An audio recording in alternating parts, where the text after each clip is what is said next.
Russian army preparing to cut nuclear plant off from grid, Ukraine says. As we've been reporting, Ukraine's nuclear energy company Enerhoatom has said that Russian troops controlling the Zaporizhzhia nuclear power plant may be planning to cut it off from the lines that feed power into the Ukrainian energy system in the near future. Enerhoatom has posted on Telegram warning that the Russian military is currently looking for fuel suppliers for the diesel generators, which are expected to switch on after the power units are shut down.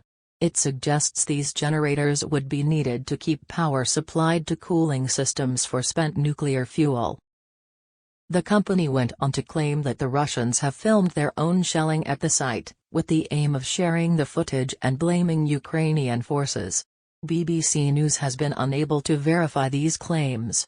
In recent days both sides have been trading accusations that the other is about to stage a provocation at the plant. Once again we call on the international community to take all necessary measures as soon as possible to deoccupy the Zaporizhzhia power plant, because the nuclear and radiation safety of all mankind is at stake, Enerhoatom said. Russia has rejected appeals for a complete demilitarization of the area around the Zaporizhzhia nuclear plant in southern Ukraine. The move would make the plant more vulnerable, a Russian official said. The calls come amid growing concern over safety at the site, Europe's largest nuclear plant, as both sides accuse each other of shelling the area. Ukrainian workers operate the plant, which has been under Russian control since March. It was one of the first sites seized by Russian troops following the invasion of Ukraine on 24 February.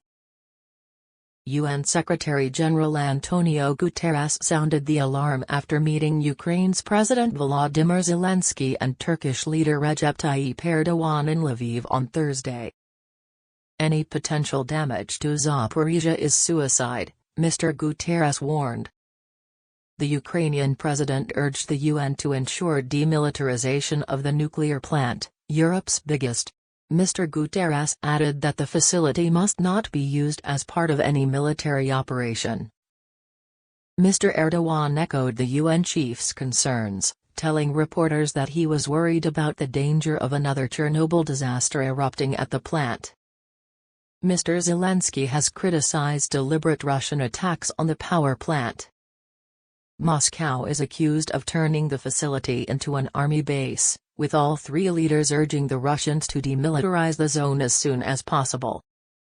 But Ivan Nechayev, deputy director of the Russian Foreign Ministry's Information and Press Department, rejected the call. Their implementation will make the plant even more vulnerable, Mr. Nechayev told reporters.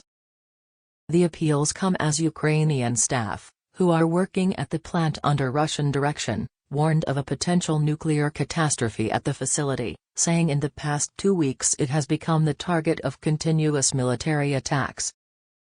What is happening is horrific and beyond common sense and morality, staff wrote in a Telegram post, in Ukrainian.